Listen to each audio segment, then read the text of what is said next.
Welcome to the top 20 best movies of 2023. Grab a beer, grab some popcorn, sit down. It's going to be a longer video. I wanted the boys to do 10, but they did 5 this year. Next year, we'll do 10 for the boys. I have 20. I'm going to list off 10 of them real quick, and then we'll dive into the top 10 films that you should have seen. So these are the 20 films that you need to do homework and go and see if you haven't seen, because they're good. So, fun little thing here, because I always like watching films on other people's lists and seeing good films. So, I'll start with number 20, which I saw on my own on Netflix and was really, really impressed with. In fact, it is, I think, the highest rated film, at least on Rotten Tomatoes, on this entire list. 95 critics, 100 audience. Here is surrealism done well. No, it's less surrealism. No, let me preface this. It's called They Cloned Tyrone. Have you seen this? I saw the trailer, have not seen it, though. You need to see it. Okay. And I had seen the trailer for a long time. I'm like, yeah, I'll get to it. It wasn't enough to get me into it. You need to see it. Because it's one of those where the trailer is hiding what's in the film. And I appreciate this. And it sucks because nobody saw it. They saw the trailer and said, yeah, look, all right, but I'm not going to see it. You need to see it. And I'm going to speak very little about it because I don't want to spoil it. It keeps getting crazier and crazier and crazier. And it also touches on kind of us versus them. And you would think that it'd be too political or be annoying, but this is that kind of thing done extremely well. Great characters, interesting premise, a story that keeps unfolding and getting interesting. And, yeah, so really good. They cloned Tyrone, highly rated. Anybody who's seen it will tell you, yeah, that was kind of cool. All right, so moving on to number 19, The Killer. This is another Netflix. It's pretty good. And it was a little slower paced. Audiences didn't like that. You look at here, 86% critics, 61 audience. That's odd. Okay. 61, right. Audiences when they expect an assassin film, they expect high-octane action, a bunch of explosions, John Wick. This is anti-John Wick. In fact, this professional killer fucks up in the first 20 minutes of the film after saying how much he never fucks up. It's kind of ironic, but that's kind of a part of the film. And this preparation and this studiousness and slower paced is all a part of it. And I think it's a good mystery thriller that does well and has an all right, satisfying conclusion. It's David Fincher, too. So he always puts style and substance into his films. So that's good. Number 18. This one, controversial pick. It's my lowest rated. Gave it a 6 out of 10. But if we're talking 18 best films, Barbie. I actually liked it enough. And I think it was the energy and it was Ken. Oh, yeah. Ken just makes this film for me. Enough. Exactly. Ryan Gosling does an amazing, amazing job. The dance sequences, they're funny. The jokes are hilarious.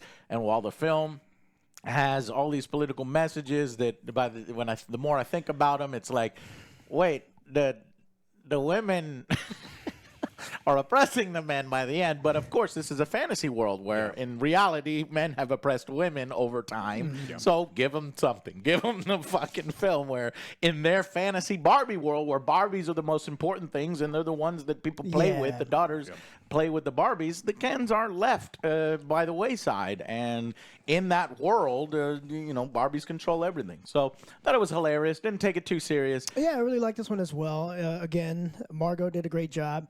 But the message was too ham-fisted. Again. Yeah, in your face. I get it. You don't need to, do all this stuff. Too loud. All these, the 20 long... the speech he gives at the end for 20 minutes. That was really cringy. Super cringy. You can get the point across without literally spelling it out. Yeah, and the thing is, like, the people you're trying to slow it down for are not watching the movie to begin with. So what you're doing is you're preaching to the choir in an annoying way, and it's like, man, I agree with you. Shut the fuck up. Yes. And then It feels like they're preaching to the audience that would hate it, and they're not going to fucking listen to you anyway. You're not going to do that. Also, every scene with Will Ferrell in it is a 0 out of 10. Yep. Every scene. And so I like this movie, but it's like, look, the people like, this movie's a 10 out of 10. The first scene I thought was all right, but the fact that they keep injecting him in here, it's no. It almost felt like Mattel said, well, you have to include something with Mattel in this, and they're like, I don't know how, and so they didn't even try. Who's funny these days, and your out-of-touch Hollywood says that Will Ferrell's funny these days. The office cubicle scene? Yeah, come on. No. But That ain't it. That ain't Bumbling it. Scooby-Doo kind of thing. That ain't Didn't it. work. He didn't need to do that. And So that's why it was lopsided for us. Ended up a 6 out of 10. But Still good. the moments that stood out were great, and overall, Great musical number. Yeah, and no, it's not destroying the men and the fabric of society, as our friends would say on certain YouTube channels. All right, Scream number 17 is Scream 4.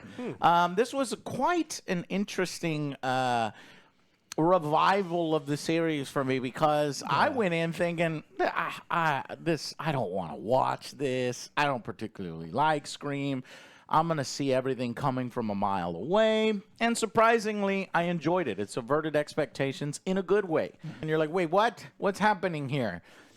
And so it's got a lot to offer. I don't want to spoil anything, but it's got a lot to offer. I think the performances are solid. Yeah, it's a good slasher movie. I really liked it as well.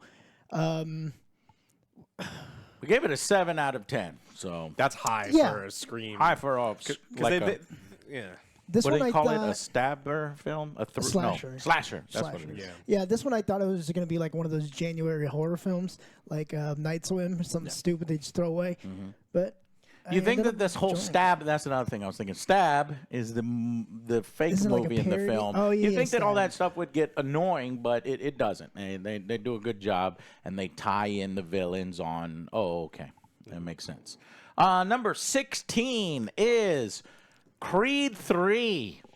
How far away we are from the debut of Jonathan Majors. Just this guy was riding high. Hey, he's a good actor. In this film, he was really compelling. You know, as this kind of man from the past. Well, the problem is, hey, help me out, Hey, because in real life, Apparently. allegedly, yeah. Kind of a piece of shit, even threatening Creed's girl. Yeah, so real life headlines have taken over this film. But when we saw it, we thought it was pretty solid. A good fucking film. Obviously, Michael B. Jordan taking over more responsibilities and duties and making this film as best as he can make it. And had a good fight at the end. 7 out of 10 is the rating we gave it. No Rocky. Yeah, that was a little insulting. I think Sly was a little sad that he didn't get a part in it, and I don't know if they're planning to do a Creed 4. I don't know if maybe Jonathan Winter that or Majors derailed some of that, but they could just go and do a different thing, Just don't do Clubber Lang's son or something like that. You have to do sons. A great grandson. Yeah, because they've already dipped into that with the Drago. All right. Now, number 15. I had previously talked to you guys about how awesome horrors did in 2023. This is the beginning of that. This is Talk to Me. I saw this separately, and I wish we would have seen it because it's... fellow YouTubers directed this film. They do Waka Flocka. I forget the actual channel. Australian guys, brothers, hilarious. Makes really high quality Dragon Ball Z fight parody. You should see there. Does a hilarious parody for Ronald McDonald screaming at the top of his head. Yeah, it's hilarious. But I had no idea these guys were so talented that they directed a major blockbuster horror film that was actually scary. It's fucking creepy. Have you seen either of you? It's on my list. I saw it. You need to see it, Alex. It was good. I did enjoy it. It was damn good. Yeah. And you look at the trailer, I'm like, yeah, I guess that seems all right, but I don't care about those the style. It just seemed, nope, I was wrong. It was compelling as shit and very well done. So go watch Talk to Me if you haven't seen it. Number 14, The Boy and the Heron. This is Miyazaki. Now, the reason why it's 14 and didn't crack the top 10, because this is a good film. I'd probably rate it an 8 out of 10, right? There are just better films that I saw that I resonated more, because his animated films are some of the most legendary, best Japanese legends out here. But I think you need to know more about Miyazaki, and you need to have seen a few of his other films to really get a lot of the subtext and context that's going on here. It's an entertaining film. It's one of those films where you have this creature, this fucking heron that's fucking bothering this young kid, and he gets kind of more and more dangerous and weird, and then the kid follows the heron and he falls into a world of fantastical creatures, and how does this tie in with the death of his mother? You know, so it's got the Miyazaki stamp all over it, and interesting creatures. However, the ending, if you don't know the story surrounding Miyazaki and his life and some of these other things, because he's drawing parallels to his own life, I think this is kind of a swan song, and this is a film for his son. And if you don't really have any of that, I think it kind of ends slightly unsatisfactory when you're like, But the more you think about it, and if you know the context, it enriches it. But ultimately, I wouldn't put The Boy and the Heron as the best Miyazaki film. You need to see Miyazaki films. They're on HBO Max, so go watch some of those. I'd recommend Nausicaa, The Wind, and Spirited Away. Kiki's Delivery Service, The Castle, Howl's Moving Castle. Just amazing films that you should, with your friends or ideally a date, watch, and you'll really enjoy. Okay, next is number 13, No One Will Save You. Another horror great. It has been so long since I've seen a bunch of horrors that really were scary, that resonated, that didn't fuck it up at the end. No One Will Save You is wild, and it gets crazy at the end. A little surrealist, and I like this because it's dangerous. This is an alien kind of abduction kind of film. Oh, that's good. Yeah, you need to see it. The last good alien abduction film was fucking in the 80s or 90s, Fire in the Sky. I think there was one that I liked. Was it Fourth Encounter or something like that? It was a while ago. Isn't that Steven Spielberg or something? What are you talking that's about? Close Encounter. You're talking about Fourth Encounter? Never heard of it. Something like that. Well, this one is. They rarely get aliens correct where it's horror. Alien kind of moves into campy sci-fi, especially on a budget. This one, I wouldn't call it on a budget. It just utilizes its resources extremely well. It's well filmed. It doesn't look like a budget film. No One Will Save You. I don't know, is this Hulu or was this just on Amazon? I can't remember, but I stumbled upon it, and me and my girl watched it, and it was wild. We fucking loved it. And it's probably the most brutal actual, other than Fire in the Sky, should I spoil? Abduction scene, right? And surprising ending where you're like, normally you would hate these kind of endings, but here it works because it earned it. That's the best I can say. 8 out of 10 is what I would have rated it. Number 12. Now, this actually dropped out of my... no. Okay, I got this one mixed up. Let me move this here and move this here. Joe knows this film. Surprisingly, Joe saw this. Joe saw this before I did. Okay, this is one of those artsy-fartsy films that dropped out of my top 10 just because when I put all the ratings, I was like, oh, I did rate all those higher, and I did enjoy those more. Joe described this film as softcore porn. Was it not?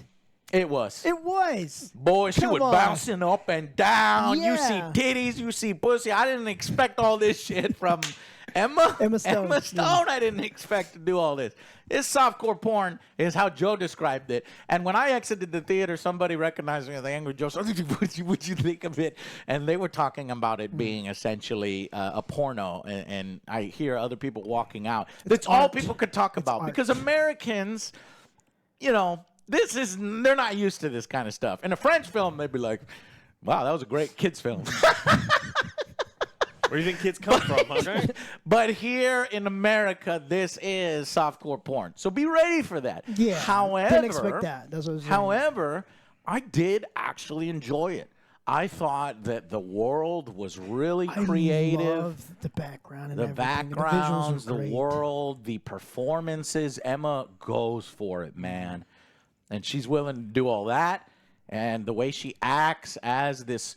Think of this film as a female Frankenstein. That's as best as I can say it. It's a Frankenstein, and she gets unleashed upon the world, and they try to hold her back. Female empowerment, but kind of done interesting and done right. And Mark Ruffalo. Mark Ruffalo's character is hilarious. Motherfucker comes in the most cocky, like, I'm gonna mac on this girl, and I got her. And there's so many parallels to real life. Sometimes you get with a girl, and she is too crazy. She is so out of your league crazy. Hey, some people like crazy. Right, Nothing wrong and with that, he right? then falls even more in love because he cannot control her. He Yes. cannot do what he thinks he's the hot shit, and she just completely surpasses him. And it's hilarious to see him transform from this one character to, by the end of the film, how Broken man. Broken He's broken. I was like, and it's so compelling. It's so interesting. William Dafoe is in this. He's Yes. always putting in great performances, continues to put in great performances as essentially Dr. Frankenstein that creates this monster. But I got to say, nobody's really talking about this. It's disgusting, the actual premise of the film.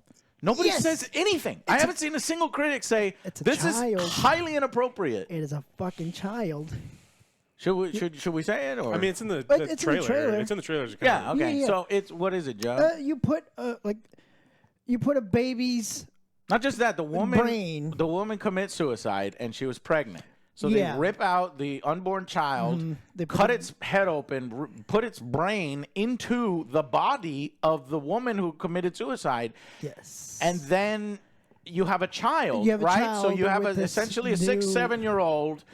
Exploring And then the world. film immediately goes into softcore porn. Yeah. So this person who is experiencing this, now by then mentally she's probably already grown up past that age where she's a teenager. Mentally she's a teenager, because throughout the film she gets more and more and more intelligent, and it's interesting to see that transformation. But that part felt creepy It and did, 'cause unnecessary. Did again, we like- really need to do it like that? Yeah, 'cause I it feel does like- result in some interesting. Because her past comes back to haunt her as the original suicide sufferer, where she kills herself, and she had this whole life that comes crashing in. That part was creepy. I don't know if that was necessary, and I feel like I'm the only one that's No, like, 'cause when I I feel walked out like- of the theater, I was like, that. Yeah, because I feel like Mark is just taking advantage of her because her mentality was not there. She has the mind of a fucking child, and he just whisked her away and takes her. Yep, pushing the Okay. envelope there with Poor it did, Things. it did. All right. Number 11, the last one that could not crack the top 10. Surprisingly, Spider-Man Across the Spider-Verse. 9 out of 10 I rated it. Poor Things I would have given 8 out of 10. But 9 out of 10 to Spider-Man, just because I enjoyed all these other films a little bit more. It's a sequel, so it kind of loses a little bit of steam. It leans very heavily on memes and, but it's still incredibly fun. It is. Amazing performances, amazing animations. It's just really, really good. So there's no negatives to talk about. It No. just didn't crack top 10. Made my list. For me, it does not have. It ends so abruptly because it's a two-parter. There it goes. And Yeah, so that's right. That's That's the right. one. And look, I That really felt like this in- movie. yeah. I was looking at like the animated movies this year. Loved Boy and the Heron. Loved Teenage Mutant Ninja Turtles. But I would put Spider-Man above them. The only negative is just like it's like, oh, and now the movie ends. It's like, oh man, fuck you. How many years do I have to wait? Right. I know. Right. So the structure of it feels a little off. So now going into the top 10. Next year the boys will have 10, but they have 5. So I'll rattle through these real quick.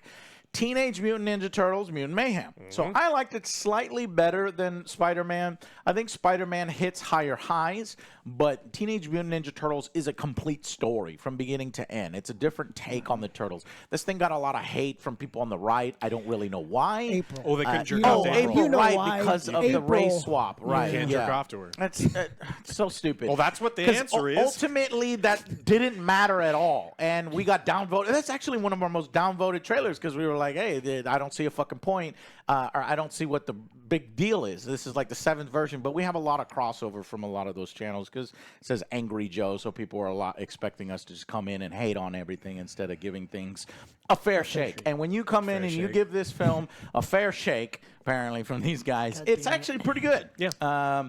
Great villain, interesting performances, great animations. This is a take on them where they're much younger. And granted, they are annoying at times, but have you ever been around a 9-year-old? Not 9-year-old, 10-year-old, 11. Oh, no, they're all teenagers, right? 13. So 13, if you've been around 13, 14-year-olds, they act like this. It only takes so much. Yeah, especially the TikTok generation. So this connects very well with that younger generation, and it is a perfect vehicle. We had an amazing vehicle when we were growing up, the fucking animated series. That's a product of its times, the 90s and 80s. And this is a product of the current times. I think it connects very well with the generation so that now a father and a son can both enjoy the Teenage Mutant Ninja Turtles and have their own versions of it. So I love it.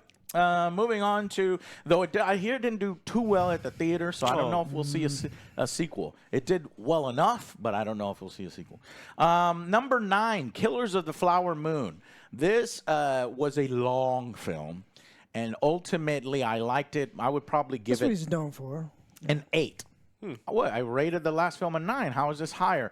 It's more that it's culturally significant. It's a story that I never knew existed. This shit actually happened. These Indians find oil on their land and basically become rich overnight. It's one part of the country that you can find white people as slaves to the Indians. Not slaves, but, butlers and handlers to them, kind of mooching off. But then, as you realize, wait, the power dynamic, how do these people have so much money? And so then, these people have links to banks and other things that can manipulate these Indians into spending their money. And even in that time, there were prejudices. You have all this money, but you're only having little allotments. What the fuck are you talking about? What do you mean? I have allotments because I cannot be trusted to spend my own money. What the fuck are you talking about? Women couldn't have credit cards until the 1970s in this country. Exactly. And so there's a little bit of that in here, and it shows you how the American Indians were treated. Also females, because this centers around one of the rich women. And a great performance by Leonardo DiCaprio, who always puts in his best work here. And his character is compelling. You teetering between, is he a part of this piece of shit fucking thing taking advantage of these people, or does he truly love his wife? And you're teetering back and forth. So interesting, so well done. A little too long, in my opinion, by the end. Self-indulgent, but and it was Martin Scorsese, right? So he's trying to one up the Marvel films. And to be fair, he did. He did a good job. It's on my list to watch. So you need to see it if you haven't seen it yet. But know that it's more culturally significant, historically significant, and you'll appreciate it for that than you will a super, memorable film.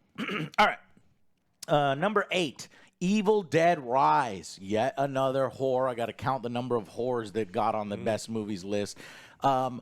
Single-handedly carried by the performance of the mom. The mom.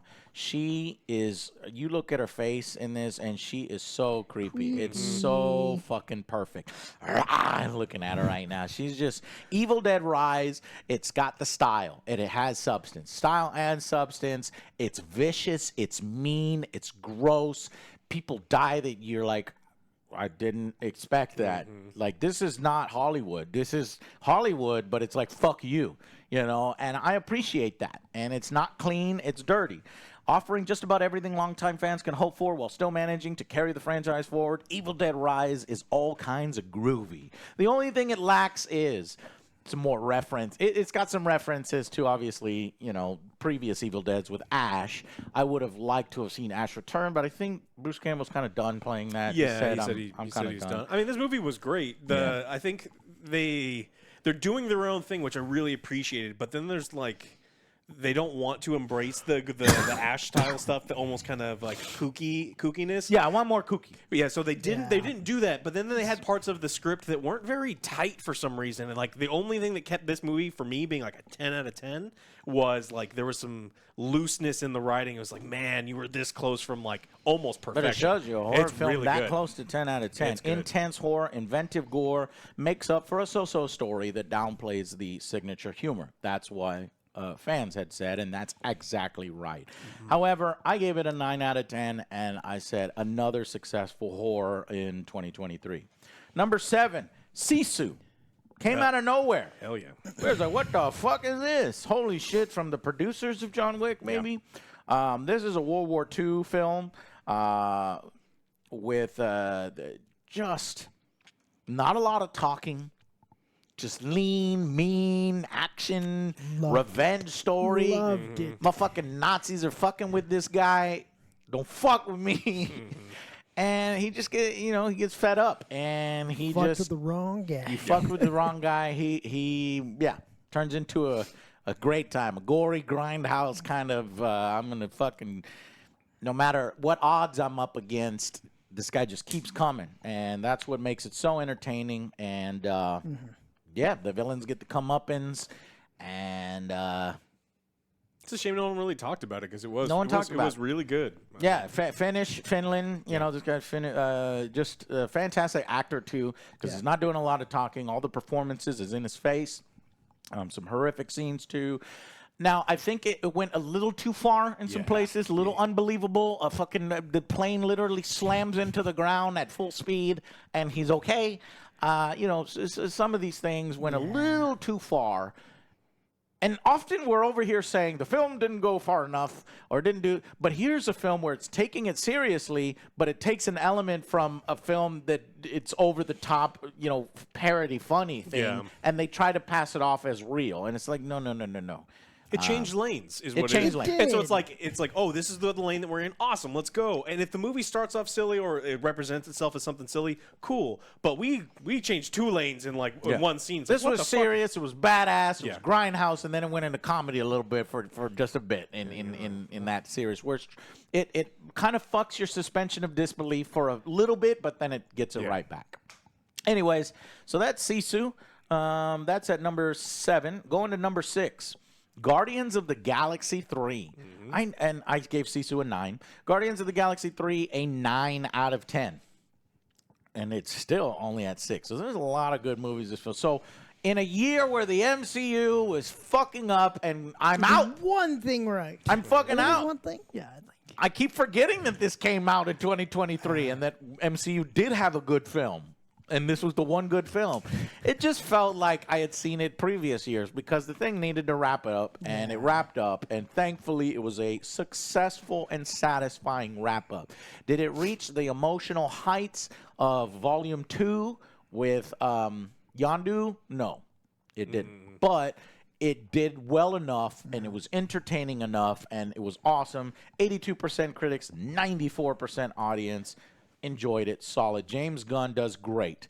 And it does encourage me that James Gunn is now in charge of the DCU, the new DCU, because I think that the visuals and the galactic and the sci-fi here could really lend itself well to Superman. And in fact, Supergirl, a woman of tomorrow, I think needs to be like a Guardians of the Galaxy when we see other worlds. She's on the beaches of Venus and purple skies and alien plant life, and her just, that would be amazing. Lean into the sci-fi elements of the Superman family. Maybe not Superman Legacy, because we're going to do... He says it's not an origin story, but if we're doing the Daily Planet and we're doing him learning things, then to me, that's an origin story. The casting so far has been great, Pretty good. but we'll see. However, what I'm saying is, and it did well at the box office, but a lot of his other movies have not done well at the box office. So I do think that when the DCU comes out, it's not going to do as well as DC wants it to. Well, DC But wants at all least- of the money. At least it'll be filmed well and directed well and hopefully have good writing like Guardians of the Galaxy. So it gave me hope for the DC, and for that, you get a little bonus. All right, finally into the top 5 where the boys will join in. Number 5, Dungeons and Dragons: Honor Among Thieves. When I went back and watched my review for this, 9 out of 10, I realized how much I really fucking enjoyed it. When we came out of the theater, I was like, man, Hasbro has a hit on their hands. People are going to get into this DC film after the terrible, so bad it's good. Jeremy Irons? Jeremy Irons and then Marlon Wayans. It was just doing the Dungeons and Dragons license dirty. Nobody cares about Dungeons and Dragons. They were just using it as a veneer over a vehicle for silliness, right? But this one took it serious. There's elements in here that it pays respect and homage to the lore and the license. It was funny. It was entertaining. Yeah. It had great performances. Unfortunately, it was a commercial failure. It broke even, I think. I'm really disappointed in all of you. We told y'all to go watch it, and y'all, I guess you didn't watch it. Or maybe y'all did, but not enough other people did outside of our audience to make it a success. Which weird that Chris Pine was talking about potentially there might be a sequel still. But it should have been happening a lot faster and a lot sooner because this thing earned it. Yeah, the humor was great on this. I still remember the paladin just walking away. He's like, is he going to step over the rock? No, he's going on top of the rock. He's an NPC. Okay. That's how NPCs So, you know who you are that hasn't seen it yet. I am now asking you. I am once again asking for your support. It's on Amazon right now. And watching it. So totally watch worth it. It's worth it. Yeah. Okay, what's your number 5? Mine, you want to go first? Yeah, Alex will go first during the best. For my number 5, I actually have Guardians of the Galaxy. I think they did a really, really great job with this. You know, this is one that I don't know. It's kind of like the Toy Stories where it's like, they're going to be good, but like, did we really need a third one? Do we really need a fourth one, a fifth one? I think closure. And so I wasn't sure about it, but it totally earned its place. Now, it was a little touch emotionally manipulative with, the whole animal thing. And I'm a sucker for that. So I think they did a really good job with James Gunn's final send-off for the Marvel Universe. Because it's centered on Rocket Raccoon, we'll excuse it because it's like, well, he's an animal. And I care about the people he cares about are animals. So yeah. It gives him more depth to his character throughout the other ones if you watch it again. Oh, yeah. It's like, oh, damn, that's pretty fucking crazy. My number 5 is the reason why I go to the movies, just for some fun. Teenage Mutant Ninja Turtles Mayhem. All right. I had a lot of fun with this one. I love the art style. It wiped away the stupid-ass Michael Bay movie. Because I fucking hated it. Oh, my God. It's so stupid. So live action. It didn't work. You got to go campy. You got to go goofy with the live action. You can't take it serious like it's a Transformers. Rubber suits. No. This one was good. I had a great time going to the movies, and this is exactly why we go for it. Just But, Joe, they can't be that high. April's black and ugly. So you're wrong. And you're well, I guess I'm wrong. You're a fucking liberal idiot. All right, moving on. So, by the way, Dungeons and Dragons, 91% critics, 93% audience. Still didn't have the power to get that money on the box office. Going into number 4. Your number. You go first. I'll go first. 1, 2, number 3. Number 4 is so I said horror did exceptionally well this year. You had Talk to Me. You had The Nun. No One Will Save You. The Nun 2. Don't you dare. You had another one that I forgot to put on here. Cobweb was another good one. And Recently then saw that. Evil Dead Rise, and then finally the best of the best this year. If you're going to see one horror film, now you do have to read subtitles. If you don't like reading subtitles and you don't watch those types of films, you have weak genes and you need to educate yourself. Strong and stretchy. Okay, but if you can get through it's Spanish, Joe. So you and me, we can watch it. We got this. It's When Evil Lurks. 10 out of 10. It's on my list. That's a good horror. It creates its own world and lore and universe. It's kind of post-apocalyptic, but with it's taken the zombie kind of thing, but no zombies. It's Blue-Eyed Zombies? Very interesting. No, that's Blue-Eyed Samurai. That's a good show right here. I was talking about the stupid Army of Darkness. Army of the Dead. Army of the Dead. Oh, Army of the Dead. Zack Snyder's failure. Zach, you owe me a fucking explanation. So, When Evil Lurks pays respect to the title of the film because at all times you feel this building evil that's lurking. That is just permeates throughout every frame of the film is dangerous.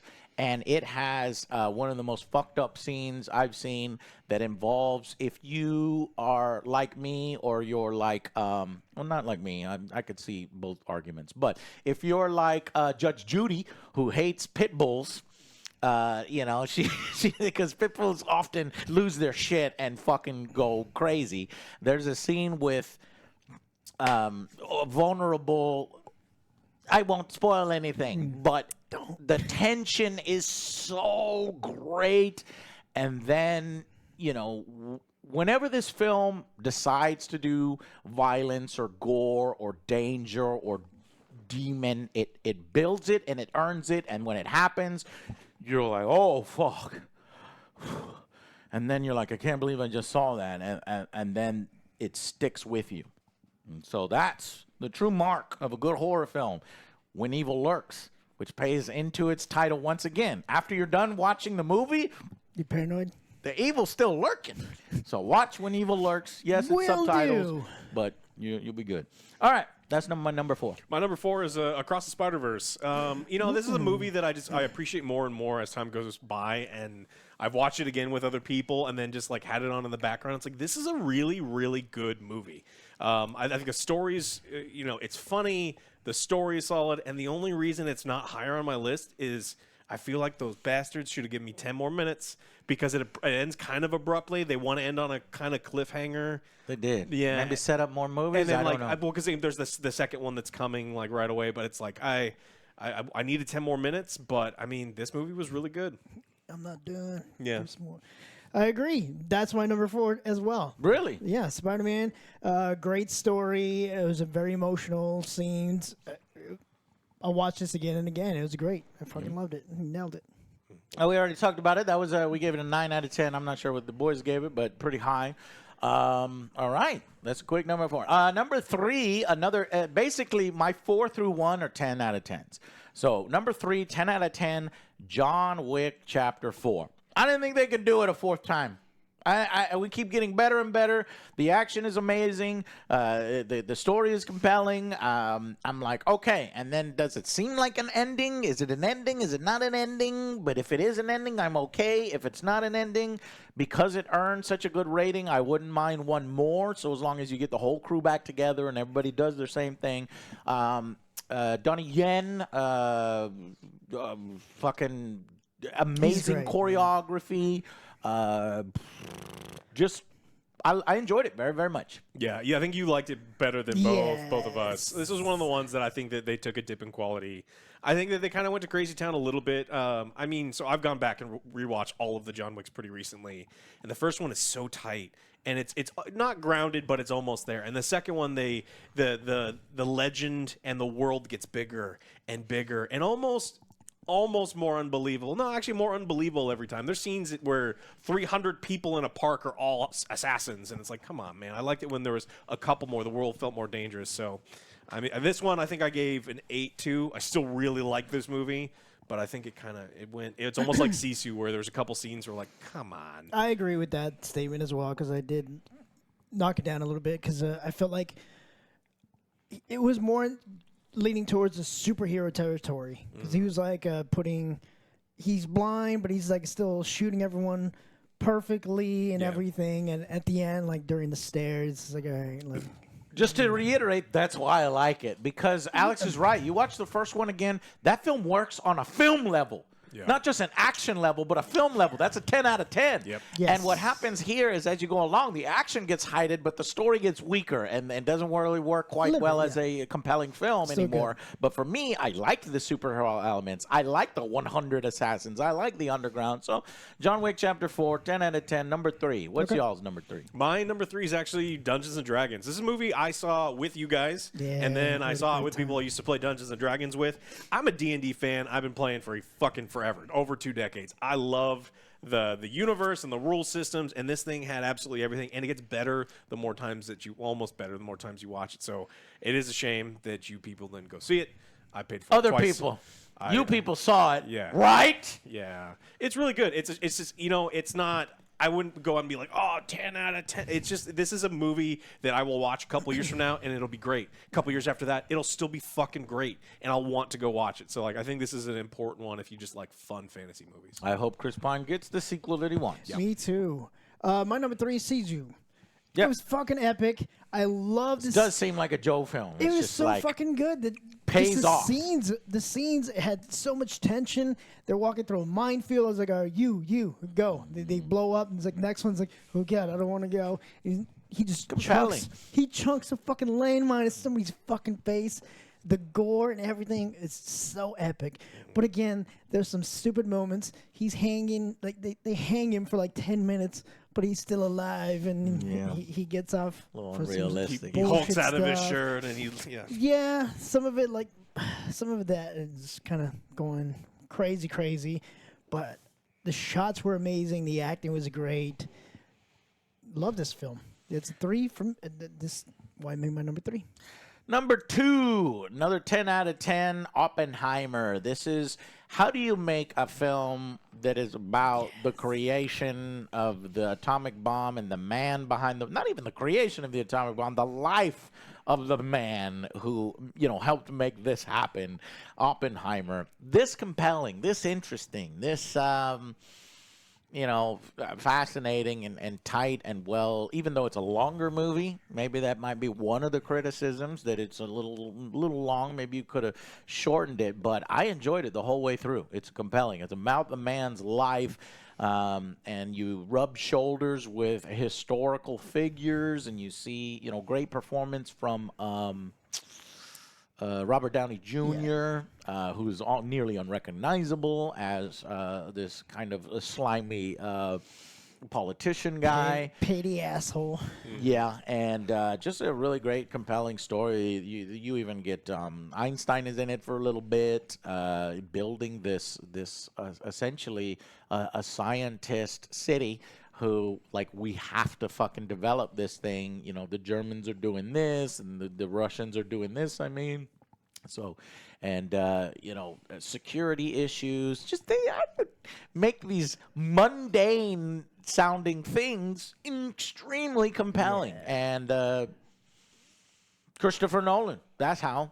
This was a passion project of his. I made you a bunch of money on the movie theater, and you're going to let me do one of the projects that I want. Well, we don't think that's going to make money, and I don't know. All right, fine, and you are Christopher Nolan. And yet, this one still made money. Yeah. So they're like, goddamn. Oppenheimer, they're like, fuck. Barbieheimer, yeah. What do you want to do next, Christopher, is what they're saying now. So yeah, I think the movie is absolutely incredible. My number 2, and it was a toss-up. I went back and forth to decide what my number 1 and number 2 was.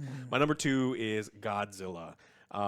This is everything that I want the movie industry to turn into, because like you have these movies that you have TV shows costing $210 million. And this thing they said that even the director's like, I didn't have $25 million. You're out of your mind. So he made it for less than $25 million. Some of the CG is bad, but honestly, it didn't matter because everything else in the movie. Yeah, we can admit it. The writing, the characters, everything. It's like, look, you took an IP that you clearly cared about, and I cared about. You did it justice. You had a good story. You had tight acting. Like, congratulations, you fucking did it. Yep. And I mean, it was close between the humans in the fucking film. Yeah. And you made actually me care. matter. You care about it. it. And so it's like that. I mean, that's what the movie industry needs to be. We need to stop the Hollywood bloat, and let's get back to making really good films that are written really well. And I think you'll see a resurgence at the box office. Yeah. I didn't know that was going to be your number 2, because I was going to be like, hey, don't hate me. My number 2 was Godzilla. Come on, man! Yes. Why are number 2 in it? was No number 2. Because- Oh yeah, but it could have been number 1. It could have been. No, it deserves to be number 1. because- Why? Because I'm already spoiling my number 1. You know what? Why? Tell him why. Do you know? You number 1 better be damn good, because He's upset that Godzilla treats King Kong poorly, No. and so he's punishing. That too. No. There's no Jet Jaguar, and he No, got no mad Jet- at me. 'cause you I didn't- fucking piece of shit. This is not a Jet Jaguar film. I know, it would I be know. inappropriate in But this again, film. though, like it You're was, just a taunting me. toss-up between the one we just talked about. You already know what my number one's going to be because we talked This about it. one should be number one. This was a fucking Because the great film. difficulty, the genre that it's in.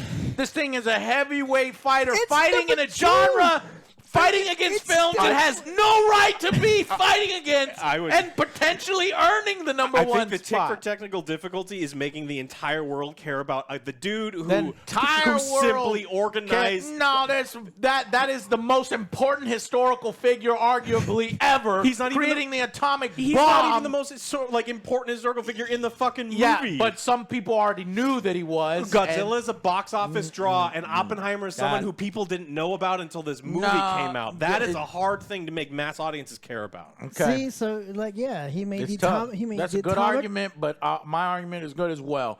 With- Fucking without fighting the- against Oppenheimer and still able to maybe overcome it. Without the atomic bomb, we wouldn't have Godzilla. So he's got to go It's- number one. Come on, It's not your reason, Joe! and Jet If Jaguar. that's your reason, And Jet Jaguar. I will excuse it.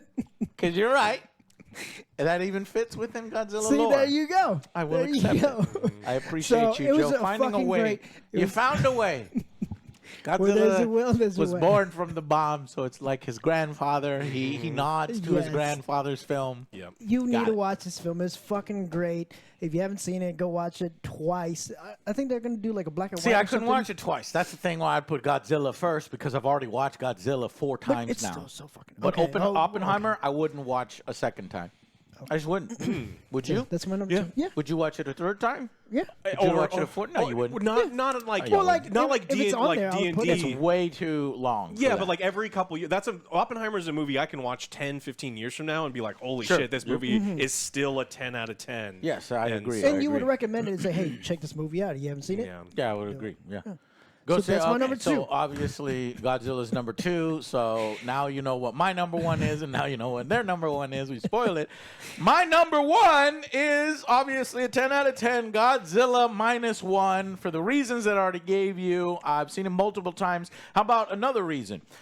We brought kids to this film. Motherfuckers like 11 and 12 that don't like reading subtitles. All the animes they watch are the dubbed animes. Weak genes. But wait. But this movie is changed. When they walked out, they go, "Wow, this is so much better than dubbed," is what they said. Like, and I'm like, I know, right? The Japanese language has so much emotion behind it, and they said that they're gonna go back and watch subtitled anime. So that to me gave it another dimension that even kids with attention spans of TikTok, where it's literally 30 seconds or more, can actually, because of what they're seeing on screen, get into a film like this. And compelling characters for the first time. That's very rare for a Godzilla film, that the characters are up to par as our titular character, the Godzilla himself. And so Godzilla was awesome. The characters were awesome. The CGI was poor at times, but again, we're on a budget, and it overcomes that because as well. Now, there are 2 unrealistic moments that feel like it's for the audience and the feel good and the convenience of it.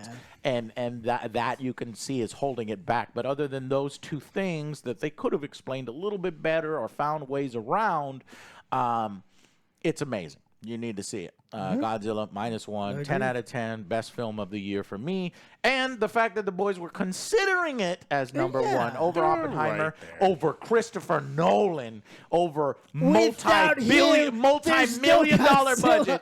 budget. You got me, Joe. I like that explanation. So, number 1, go ahead. Praise Oppenheimer. There we go. Both of us, you already fucking know Oppenheimer. I mean, the performance. Great performances Yeah, by everyone. Everyone, yeah. Yeah, I mean, it didn't help. It didn't hurt your case that Florence wasn't Florence, wearing a lot of clothing. Yeah, for a lot she got of, naked. Yeah. So he's That's my yeah. You like the Florence? performance was incredible. I mean, it's just like, and I don't like all of Christopher Nolan's movies because sometimes they're not good. But this one, he just nailed it, and this is one of those ones that you can go back and Oh, I understand where you're coming from. It's like, do you think that Oppenheimer, like, between your favorite between Godzilla and Oppenheimer is clear, but do you think that if we're talking about best movie, that maybe Oppenheimer is like tighter written and directed with sound and all of those other things? Because that's kind of where it got both. I've seen Godzilla so many times, and I've only seen Oppenheimer times. The more you watch Godzilla -1, the more you appreciate it. You see the subtle signs, the allegory, the Japanese, how they essentially were creating fucking tanks and planes and have no care towards the inhabitants, you know, the Japanese people. And it just comes through really, really well. I think it was tightly directed, perfectly acted, and with a far less budget. But no, I agree. I'm with you guys because I was like, yeah, Oppenheimer or Godzilla. That's where it's at. Yeah, I both love 10 it out too. of 10s. But you know me, I love Godzilla, and so I'm a mega fan of Godzilla. So I'm obviously going to choose Godzilla. But if Godzilla didn't come out this year, it would definitely be Oppenheimer. Yeah. Who? Well, again, okay. Well, So you did Oppenheimer. yes, Oppenheimer. Now, number one for him is Oppenheimer. yeah, both of us. That's what we're Yeah. talking about. Because I liked again the backstabbing, the pettiness of fucking Robert Downey Jr.'s character, and then like he gets his up and comings at the end. Yeah, satisfying resolution, the and this is whole- real life too. So Exactly. It's real life. It- Making people yes. care about. I mean, this is some mundane, like 10th grade history shit, and you had the entire country going to the movie theater and going, "Holy shit, this happened!" And that is tough to do. I think that it's really, really tough to. and get at people a to care. time where people were like, "Do I want to go to the theater?" I Yeah. don't know. The Barbie or Barbieheimer yeah. phenomenon kind of helped it out. So yeah. Great. Well, those are the best movies of 2023 and the worst movies of 2023. Watch our list on that. Hopefully, you guys enjoyed that. And tell us what your favorite movies are. Did we forget any? And we will see you guys on the next Angry Joe Show. Bye, everybody.